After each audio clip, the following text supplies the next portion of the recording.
Hi hello வணக்கம் welcome to my channel. இன்றைக்கி நம்ம என்ன பார்க்க போகிறோன்னா விகிதம் மற்றும் விகிதாச்சாரம்ல வீடியோ நம்பர் 4. ஆல்ரெடி இந்த ரிலேட்டடாக 3 வீடியோ பார்த்துட்டோம்.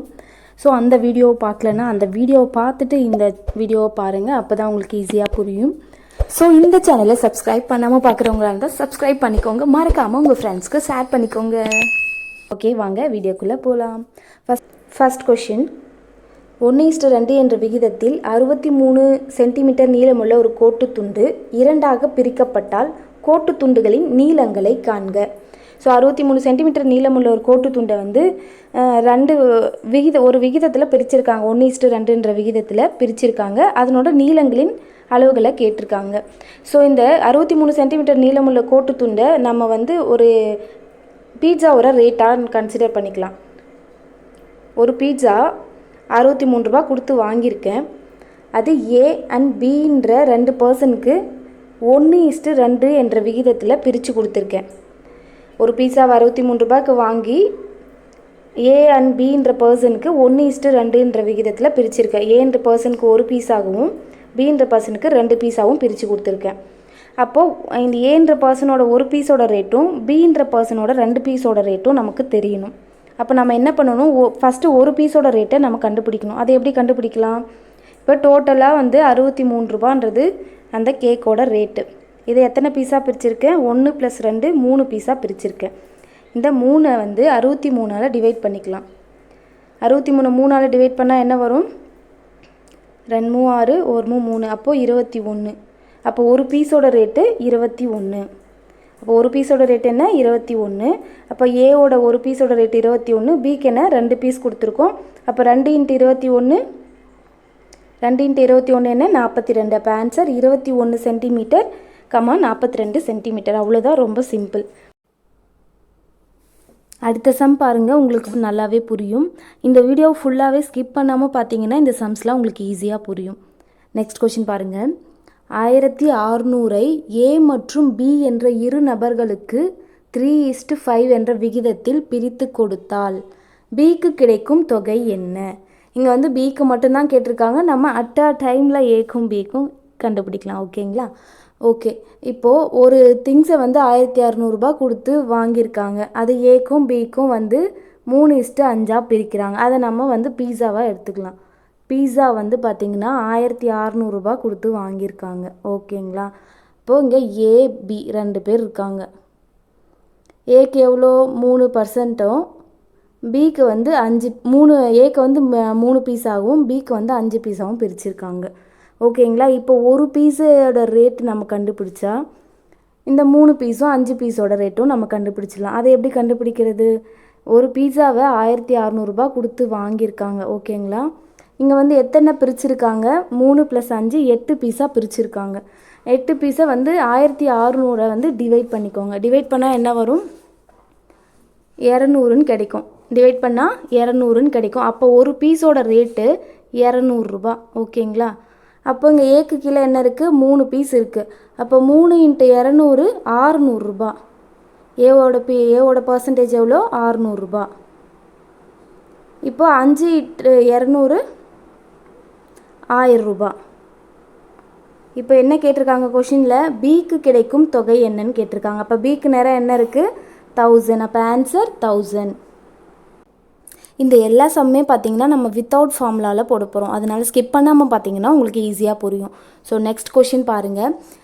இரு எண்களின் விகிதம் 5:7. அவ்வெண்களின் கூடுதல் 108 எனில் அவ்விரு எண்களில் பெரிய எண் எது? இது வந்து பார்த்தீங்கன்னா 2021 எக்ஸாமில் கேட்டிருக்காங்க. இம்பார்ட்டன்ட் தான். நான் போடுற சம்ஸ் எல்லாமே இம்பார்ட்டன்ட் சம்ஸ் தான். ஆல்ரெடி ப்ரீவியஸ் இயரில் கேட்ட சம்ஸ் தான். ஓகே, இரு எண்களின் விகிதம். அப்போ அந்த இரு எண்கள் என்னென்னு எடுத்துக்கலாம்? ஏபின்னு எடுத்துக்கலாம். விகிதம் என்ன கொடுத்துருக்காங்க? விகிதம்னாவே நடுவில் 2 புள்ளி வச்சிடணும். ஏக்கு என்ன கொடுத்துருக்காங்க? 5, பிக்கு வந்து 7. ஏக்கு வந்து 5%, பிக்கு வந்து 7% கொடுத்துருக்காங்க. 2 எண்களோட கூடுதல் என்ன சொல்லியிருக்காங்க? 108. 2 எண்களோட கூடுதல் 108. ஓகே, சேம் லாஸ்ட் சம் மாதிரியே நம்ம இது ஒரு பீஸாவோட ரேட்டாக வச்சுக்கலாம். ஒரு பீஸாவோட ரேட்டு 108 ரூபான்னு வச்சுக்கலாம். ஏக்கு வந்து 5 பீஸ் கொடுத்துருக்காங்க, பிக்கு வந்து 7 பீஸ் கொடுத்துருக்காங்க. ஓகேங்களா? இப்போ ஒரு பீஸோட ரேட் கண்டுபிடிச்சா நம்ம 5 பீஸோட ரேட் கண்டுபிடிக்கலாம். அண்ட் பியோட 7 பீஸோட ரேட் கண்டுபிடிக்கலாம். அப்போ ஃபஸ்ட்டு என்ன பண்ணணும், ஒரு பீஸோட ரேட் கண்டுபிடிக்கணும். அதுக்கு நம்ம என்ன பண்ணணும், இந்த 2 நம்பரையும் ஆட் பண்ணணும். ஆட் பண்ணால் என்ன வரும், 5 + 7 12. அப்போ 12 வந்து என்ன பண்ணணும், இந்த 108 வந்து டிவைட் பண்ணணும். இந்த 12 டிவைட் பண்ணணும். டிவைட் பண்ணால் என்ன கிடைக்கும், 9ன்னு கிடைக்கும். அப்போ ஒரு பீஸோட ரேட் வந்து 9. ஒரு பீஸோட ரேட் 9 அப்படின்னா ஃபஸ்ட் ஏக்கு கீழே என்ன இருக்குது, 5 இருக்குது. 5 × 9 எவ்வளோ, 5 × 9 45. ஓகேங்களா, 5 × 9 45. பிக்கு கீழே என்ன இருக்குது, 7 இருக்குது. அப்போ 7 × 9 எவ்வளோ, 7 × 9 63. அப்போ இது 2 நம்பரில் எந்த நம்பர் பெருசு, 63 தான் பெருசு. அப்போ ஆன்சர் 63. புரியுதுங்களா, ஈஸியாக தான் இருக்குது, ரொம்ப பெரிய விஷயம்லாம் கிடையாது, ரொம்ப ரொம்ப சிம்பிள். நெக்ஸ்ட் கொஷின் பாருங்க. 24 மீட்டர் நீளமுள்ள ஒரு ரிப்பன், ஓகே, 3:2:7 என்ற விகிதத்தில் 3 துண்டுகளாக வெட்டப்படுகிறது. ரைட்டு. நெக்ஸ்ட்டு ஒவ்வொன்றின் நீளம் கேட்டிருக்காங்க. இது எப்படின்னா 2019 டிஎன்பிஎஸ்சியில் கேட்டிருக்காங்க. ஓகே, இதுவும் சேம் அதே மாதிரி நம்ம ஒரு பீஸாவாக கன்சிடர் பண்ணிக்கலாமா. 24 ரூபா கொடுத்து ஒரு பீஸா நான் வாங்குகிறேன்ப்பா. ஓகே, வாங்கிட்டேன். அதோட ரேட்டு 24 ரூபா. நெக்ஸ்ட் வந்து இதை வந்து ஏபிசின்னு 3 பேருக்கு பிரித்து தரேன். எவ்வளோ, ஏக்கு 3 பீஸு, பிக்கு 2 பீஸு, சிக்கு 7 பீஸாக பிரிக்கிறேன். ரைட்டு. நெக்ஸ்ட் வந்து பார்த்திங்கன்னா ஒரு ஏவோட பீஸ்க்கு ஏவோட ரேட்டும் பியோட ரேட்டும் சியோட ரேட்டும் தனித்தனியாக கண்டுபிடிக்கணும்.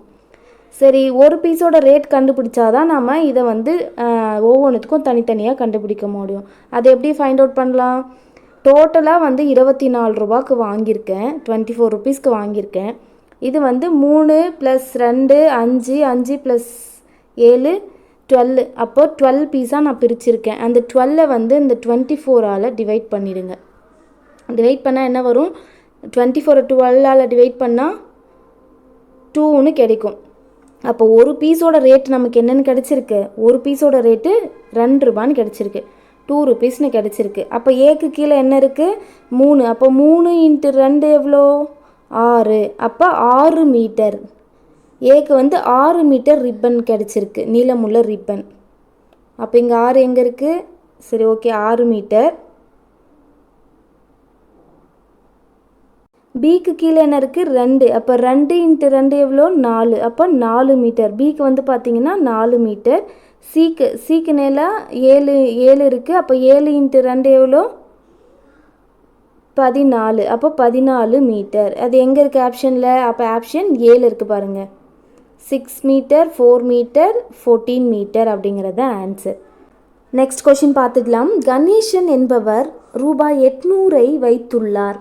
அத்தொகையை 3:5 என்ற விகிதத்தில் உமா மற்றும் வேணிக்கு பிரித்து கொடுக்கின்றார். ஒருவர் பெறும் அதிக தொகை, அந்த 2 பேரில் ஒருவர் பெறும் அதிக தொகை எது அப்படின்னு கேட்டிருக்காங்க. இது 2022 டிஎன்பிஎஸ்சி எக்ஸாமில் கேட்டிருக்காங்க. ஓகே, ஃபஸ்ட்டு வந்து சேம் அதே மெத்தடில் போட்டுடலாம். ஒரு பீட்சாவை 800 ரூபாய்க்கு நான் வாங்குகிறேன். உமா அண்ட் வேணிக்கு நான் 3:5ன்ற ரேஷியோவில் பிரித்து தரேன். உமாவுக்கு 3 பீஸாவும் வேணிக்கு வந்து பார்த்திங்கன்னா 5 பீஸாவும் பிரிக்கிறேன். ஓகே ரைட்டா. இப்போ என்ன பண்ணணும், 2 பேரில் யார் அதிகமான ரேட்டில் வந்து பீஸா சாப்பிட்ருக்காங்கன்னு நமக்கு தெரியணும். வேணி தான் அதிகமாக சாப்பிட்ருக்காங்க, இந்த ரேஷியோ பார்க்கும்போதே தெரியுது. ஆனால் 5 பீஸோட ரேட்டு வந்து நம்ம தனியாக கண்டுபிடிச்சி சொல்லணும். இப்போ டோட்டலாக வந்து 800 ரூபாய்க்கு நான் பீஸா வாங்கியிருக்கேன்னா அதை வந்து நம்ம இப்போது இங்கே எத்தனை பீஸா பிரிச்சுருக்கேன், 8 பீஸா பிரிச்சுருக்கேன். அப்போ 3 + 5 8 பீஸா பிரிச்சுருக்கேன். அந்த 8 வந்து இந்த டோட்டல் ரேட்டோட நம்ம டிவைட் பண்ணிக்கலாம். 800 வந்து 8ஆல் டிவைட் பண்ணால் என்ன வரும், 8க்கு 8 கேன்சல் ஆகி 100ன்னு கிடைக்கும். அப்போ ஒரு பீஸோட ரேட்டு 100. அப்போ உமா வந்து 3 பீஸ் வாங்கியிருக்காங்க. 3 × 100 300 ரூபா. ஓகேங்களா. நெக்ஸ்ட்டு வேணி வந்து 5 பீஸ் வச்சுருக்காங்க. அப்போ 5 × 100 எவ்வளோ, 500 ரூபா. அப்போ இதில் அதிகமாக வச்சுருக்கிறது யார், வேணி. அப்போ ஆன்சர் 500. புரிஞ்சுதா, ரொம்ப சிம்பிள். நெக்ஸ்ட் கொஷின் பாருங்கள். இந்த மேக்ஸ் பொறுத்த வரைக்கும் ஸ்டேட்மெண்ட் வந்து நம்மளை கன்ஃபியூஸ் பண்ணுற மாதிரி எப்படி வேணால் கொடுக்கலாம். ஆனால் நமக்கு அந்த கான்செப்ட் புரிஞ்சுக்கிட்டோன்னா நம்ம ஈஸியாக சால்வ் பண்ணிடலாம். இந்த கொஷின் பாருங்கள். ரூபாய் 800 அன்பு மற்றும் அரி என்ற நபருக்கு 2:3 என்ற விகிதத்தில் பிரித்து கொடுத்தால் அன்பிற்கு கிடைக்கும் தொகை என்ன? இப்போது 800 ரூபாயை வந்து அன்பு அரிக்கு வந்து பிரித்து கொடுக்குறாங்க. எந்த பர்சன்டேஜ்லனா 2:3 ரேஷியோவில் பிரித்து கொடுத்துருக்காங்க.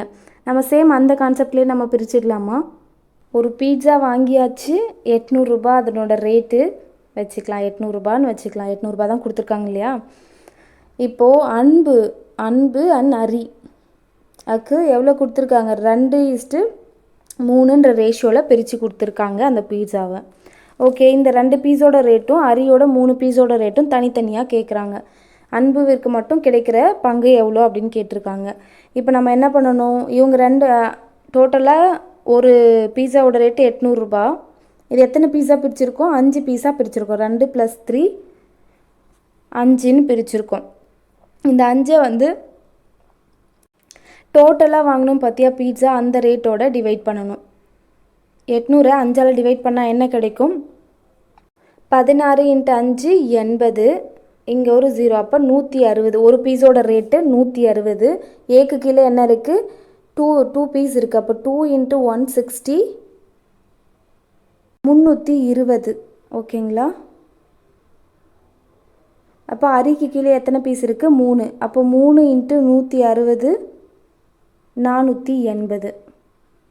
இப்போ கொஷினில் என்ன கேட்டிருக்காங்க? அன்பிற்கு கிடைக்கும் தொகை. அன்புக்கு கீழே என்ன இருக்குது? 320. அப்போ ஆன்சர் 320. அடுத்த கொஷின் பாருங்கள். ஸ்டேட்மெண்ட் மட்டும்தாங்க வேறு, மற்றபடி கான்செப்ட் எல்லாம் சேம் தான். ஓகேங்களா? 3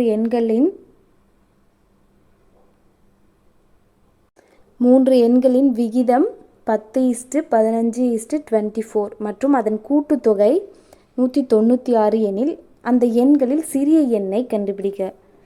சேம் அதே கான்செப்ட் தான். ஏதோ ஒரு பொருள், நான் வந்து பீட்சா எடுத்துருக்கேன், நீங்கள் ஐஸ்கிரீம், கேக், நீங்கள் எந்த ஐட்டம் வேணால் எடுத்துக்கோங்க.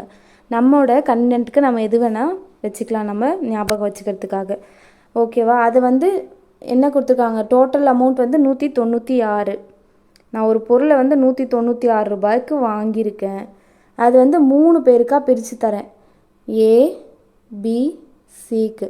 ஏக்கு வந்து 10, பிக்கு வந்து 15, சிக்கு வந்து 24 அப்படின்னு 3 ரேஷியோவில் நான் பிரித்து கொடுத்துருக்கேன். ஓகேங்களா? இப்போ ஒவ்வொருத்தரோட ரேட்டும் கண்டுபிடிக்கணும் அப்படின்னா ஒரு பீஸோட ரேட்டு கண்டுபிடிச்சாதான் நம்ம டோட்டலாக அதில் எது சிறிய எண் அப்படின்னு நம்ம கண்டுபிடிக்க முடியும். டோட்டலாக 196 ரூபா கொடுத்து அந்த பொருளை வாங்கியிருக்கேன். இப்போ எத்தனை பீஸா நான் பிரிச்சுருக்கேன்? 10 + 15 25, 25 + 24 49. அப்போ 49 பீஸா அதை நான் பிரிச்சுருக்கேன். இந்த 49 இந்த 196ஆல் டிவைட் பண்ணிக்கோங்க. 49 டிவைட் பண்ணால் என்ன வரும்? நமக்கு 4ன்னு கிடைக்கும். ஆன்சர் 4ன்னு கிடைக்கும். அப்போ ஒரு பீஸோட ரேட் என்ன? 4. அப்போது ஏக்கு கீழே என்ன இருக்குது? 10 இருக்குது. அப்போ 10 × 4 எவ்வளோ? 40. பிக்கு கீழே என்ன இருக்குது? 15 இருக்குது. 15 × 4 எவ்வளோ? 60. 15 × 4 60. சிக்கில் என்ன இருக்குது? 24. அப்போ 24 × 4 எவ்வளோ? 96. அப்போ இதில் எது சின்ன எண்ணு? கொஷினில் எது சிறியது அப்படின்னு தானே கேட்டிருக்காங்க. அப்போ 40 தானே சின்னது. அப்போ ஆன்சர் என்ன? 40. நெக்ஸ்ட் கொஷின் பாருங்கள். இரு எண்கள் 5:3 என்ற விகிதத்தில் உள்ளன. அவற்றின் வேறுபாடு 18 எனில் அவ்வெண்கள். இது வந்து பார்த்திங்கன்னா 2022 டெட் எக்ஸாமில் மார்னிங் பேட்சில் கேட்ட சம் இது. ஓகேங்களா? ஓகே, இதுக்கு முன்னாடிலாம் பார்த்திங்கன்னா கூடுதல், மொத்த மதிப்பெண், அவற்றில் எது பெரியது அந்த மாதிரி கேட்டாங்க. இதில் வந்து பார்த்திங்கன்னா வேறுபாடு அப்படின்னு கேட்டிருக்காங்க. வேறுபாடு அப்படின்னா இந்த எண்ணை வந்து மைனஸ் பண்ணி எழுதணும். அதில் வந்து ஆட் பண்ணி எழுதணும், இதில் மைனஸ் பண்ணி எழுதணும். எப்படின்னு பார்க்கலாம் வாங்க. இப்போ ஃபார் எக்ஸாம்பிள் ஒரு பீஸா வாங்குகிறேன். அதோட மொத்த ரேட் எனக்கு தெரியல. ஓகே, இங்கே வந்து ஏக்கும் பிக்கும் பார்த்திங்கன்னா 5:3 அப்படின்ற ரேஷியோவில் நான் பிரித்து கொடுத்துருக்கேன். இதை மைனஸ் பண்ணால் நமக்கு 18 ரூபான்னு கிடைக்குது. 5 பீஸையும் மைனஸ் 3 பீஸையும் மைனஸ் பண்ணால் 18 ரூபான்னு கிடைக்குது. அப்போது ஒரு பீஸோட ரேட் என்னன்னு கண்டுபிடிக்கணும். இப்போ மைனஸ் பண்ணால் 5 3 மைனஸ் பண்ணால் நமக்கு என்ன கிடைக்குது? 2ன்னு கிடைக்குது. அப்போ 2 பீஸோட ரேட் வந்து 8 ரூபா 18 ரூபா. அப்போ ஒரு பீஸோட ரேட் கண்டுபிடிச்சா தானே நம்ம மொத்த பீஸோட ரேட் கண்டுபிடிக்க முடியும். அப்போ 2 வந்து இப்போ 18ஆல் டிவைட் பண்ணால் என்ன வரும்? கேன்சல் பண்ணால் 9ன்னு கிடைக்கும். அப்போ ஒரு பீஸோட ரேட்டு 9 ரூபா. அப்போ ஏ கீழே என்ன இருக்குது? 5 இருக்குது. அப்போ 5 × 9 எவ்வளோ? 45. 5 × 9 45. பி கீழே என்ன இருக்குது? 3ன்னு இருக்குது. அப்போ 3 × 9 27. அப்போ ஆன்சர் என்ன? 45, 27 ஆன்சர். அவ்வளோதான், ரொம்ப சிம்பிள். வேறுபாடு அப்படின்னா மைனஸ் பண்ணணும். இதுக்கு முன்னாடி வந்து 2 நம்பரையும் ஆட் பண்ணி டிவைட் பண்ணோம். இப்போது வேறுபாடு அப்படிங்கிறதுனால மைனஸ் பண்ணி டிவைட் பண்ணால் நமக்கு ஒரு பீஸோட ரேட்டு கிடைக்கும். அவ்வளோதான், சிம்பிள். அடுத்த சம் பார்த்தீங்கன்னா உங்களுக்கு புரியும். இங்கே பாருங்கள், நெக்ஸ்ட் கொஷின் என்ன கேட்டிருக்காங்க? இரு முழு எண்களின் வித்தியாசம், அதில் வேறுபாடுன்னு கொடுத்தாங்க, இதில் வித்தியாசம்னு கொடுத்துருக்காங்க. இந்த வித்தியாசம் வேறுபாடு அப்படின்னாவே நம்ம மைனஸ் பண்ணிடணும். கூடுதல் மொத்தம் அப்படின்னா ப்ளஸ் பண்ணணும், அவ்வளோதான். வித்தியாசம் என்ன? 72. அந்த இரு எண்களின் விகிதம் என்ன கொடுத்துருக்காங்க? 3:5 எனில் அந்த இரு எண்களை காண்க. இது 2019 டிஎன்பிஎஸ்சியில் கேட்டிருக்காங்க. ஓகேங்களா? இப்போ சேம் அதே மாதிரி ஒரு பீஸா வாங்கிக்கோங்க. அதனோட ரேட் இதில் தெரியல. ஓகே, ஏக்கும் பிக்கும் எவ்வளோ பர்சன்டேஜில் பிரித்து கொடுத்துருக்காங்க? 3:5 அப்படின்ற ரேஷியோவில் பிரிச்சுருக்காங்க. ஓகேவா? இது மைனஸ் பண்ணால் நமக்கு அதனோட பீஸா ரேட் எவ்வளோன்னு கிடைக்குது? 72 ரூபான்னு கிடைக்குது. இப்போ இது மைனஸ் பண்ணால் என்ன வரும்? 3 5 மைனஸ் பண்ணால் 2ன்னு கிடைக்கும். இதில் மைனஸ் ப்ளஸ் கன்சிடர் பண்ணிக்க வேண்டாம், நம்பரை மட்டும் கன்சிடர் பண்ணிக்கோங்க. இப்போ 5ல் 3 போச்சுன்னா 2. அப்போ 2 பீஸோட வேல்யூ 72 ரூபா. அப்போ ஒரு பீஸோட வேல்யூ எவ்வளோ? கேன்சல் பண்ணால் என்ன வரும்? 36ன்னு கிடைக்கும். அப்போ ஒரு பீஸோட ரேட்டு 36 ரூபா. அப்போது ஏக்கு வந்து கீழே 3 இருக்குது. அப்போ 3 × 36 எவ்வளோ? 108. நெக்ஸ்ட்டு பி கீழே என்ன இருக்குது? 5 இருக்குது. அப்போ 5 × 36 180. அப்போ ஆன்சர் என்ன? 108 180. அவ்வளோதான், சிம்பிள். வித்தியாசம் வேறுபாடு அப்படின்னா அந்த 2 நம்பரையும் மைனஸ் பண்ணி டிவைட் பண்ணிடணும், டோட்டல் வேல்யூவோட டிவைட் பண்ணிக்கணும், அவ்வளோதான். அடுத்த கொஸ்டின் பாருங்கள். ஒரு குடும்பத்தின் செலவு மற்றும் சேமிப்புகளின் விகிதம் 5:3. செலவு 3500 எனில் சேமிப்பு எவ்வளவு? இது 2022 டிஎன்பிஎஸ்சியில் கேட்டிருக்காங்க. ஓகே, ஃபஸ்ட்டு வந்து ஒரு ஃபேமிலியில் செலவு மற்றும் சேமிப்பு. ஃபஸ்ட்டு செலவு கொடுத்துருக்காங்க இல்லையா, அது செலவுன்னு ஃபஸ்ட்டு எழுதிக்கலாம், செலவு. நெக்ஸ்ட் என்ன? சேமிப்புன்னு எழுதிக்கலாம். செலவு கீழே என்ன ரேஷியோ இருக்குது? 5. சேமிப்பு கீழே 3. 5:3ன்ற ரேஷியோவில் இந்த செலவும் சேமிப்பும் இருக்குது. ரைட்டு. செலவு வந்து பார்த்திங்கன்னா 5 பீஸாக பிரிச்சுருக்காங்க. செலவு கீழே என்ன இருக்குது? 5ன்னு இருக்குது. அப்போ 5 பீஸோட ரேட்டு வந்து 3500. இது கேக் பீஸ் மாதிரியே ஞாபகம் வச்சுக்கலாம், அப்போ தான் நமக்கு புரிஞ்சிக்க ஈஸியாக இருக்கும். செலவுக்கு கீழே செலவு ஃபஸ்ட்டு இருக்கிறதுனால 5 தான் செலவுக்கு எழுதிக்கணும்.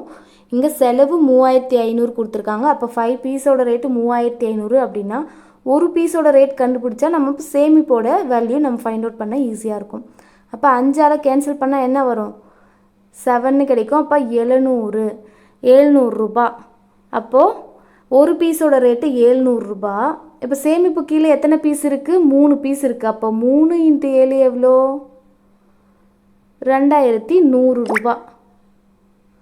2100 ரூபா. அப்போ ஆன்சர் 2100.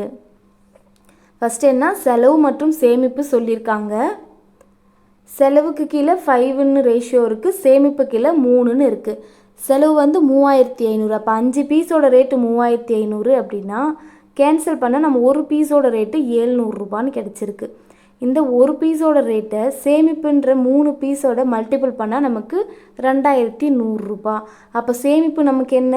ஆன்சர் 2100. அவ்வளோதான், ரொம்ப சிம்பிள். நெக்ஸ்ட் கொஷின் பாருங்கள். ஒரு வகுப்பில் உள்ள மாணவ மாணவிகளின் விகிதம் 5:6. மாணவர்களின் எண்ணிக்கை 30 எனில் மாணவிகளின் எண்ணிக்கை என்ன? 2019 டிஎன்பிஎஸ்சியில் கேட்டிருக்காங்க. ஓகே, ஒரு வகுப்பில் மாணவிகள் ஃபஸ்ட்டு பாய்ஸு இங்கே ஏன்னா மாணவிகள் தானே கொடுத்துருக்காங்க. So boys and girls. பாய்ஸ்க்கு என்ன 5:6 அப்படின்ற ரேஷியோவில் ஒரு கேக்கை பிரித்து தராங்க. மாணவர்களின் எண்ணிக்கை 30 எனில் மாணவிகளின் எண்ணிக்கை என்னன்னு கேட்டிருக்காங்க. ஸோ பாய்ஸு கீழே என்ன இருக்குது? 5 பீஸ் இருக்குது. 5 பீஸை வந்து 30 ரூபான்னு சொல்கிறாங்க. ஏன்னா இங்கே மாணவர்களின் எண்ணிக்கை 30ன்னு கொடுத்துருக்காங்க இல்லையா, அது 30. இப்போ 5 பீஸோட ரேட்டு 30 ரூபா அப்படின்னா ஒரு பீஸோட ரேட்டு கேன்சல் பண்ணால் என்ன வரும்? 6×5 30. அப்போ ஒரு பீஸோட ரேட்டு 6. இப்போ கேர்ள்ஸு கீழே என்ன இருக்குது? 6 பீஸ் இருக்குது. அப்போ 6×6 எவ்வளோ? 36. அப்போது கேர்ள்ஸோட ரேட் என்ன? 36. அப்போது எத்தனை எண்ணிக்கை இருக்காங்க கேர்ள்ஸு? 36. புரியுதா? இது எல்லாமே நான் கேக் பீஸ் கணக்கில் எடுத்துக்கிட்டால் தான் நமக்கு புரியறதுக்காக அந்த டைப்பில் எடுத்திருக்கேன், வேறு ஒன்றும் இல்லை. ஃபஸ்ட்டு ஒரு வகுப்பில் வந்து மாணவிகள் இருக்காங்க. மாணவர்கள் ரேஷியோ என்னென்னா 5:6. மாணவர்களின் எண்ணிக்கை 30. அப்போது அந்த 5 பீஸோட ரேட்டு 30 ரூபா. இதை கேன்சல் பண்ணால் ஒரு பீஸோட ரேட் கிடைக்குது. அப்போது கேன்சல் பண்ணால் 6ன்னு கிடைக்குது. ஒரு பீஸோட ரேட்டு 6. அப்போது கேர்ள்ஸில் இந்த அப்ளை பண்ணால் 6×6 36. ஒரு பீஸோட ரேட்டு 6 ரூபானா 6 பீஸோட ரேட்டு 36. அப்போ கேர்ள்ஸ் வந்து 36. ஓகேங்களா? புரிஞ்சிருக்கும்னு நினைக்கிறேன் கண்டிப்பாக. இந்த வீடியோவை நீங்கள் திரும்ப பார்த்துக்கிட்டே இருந்தீங்கன்னா ஈஸியாக புரியும். ஏன்னா ஃபார்முலா இல்லாமல் போடுற ஈஸியான மெத்தடு. இது உங்களுக்கு புரியும் நம்புகிறேன். இந்த சேனலை பிடிச்சிருந்தால் லைக் பண்ணுங்கள், ஷேர் பண்ணுங்கள், மறக்காமல் சப்ஸ்கிரைப் பண்ணிக்கோங்க. தேங்க்யூ, பாய்.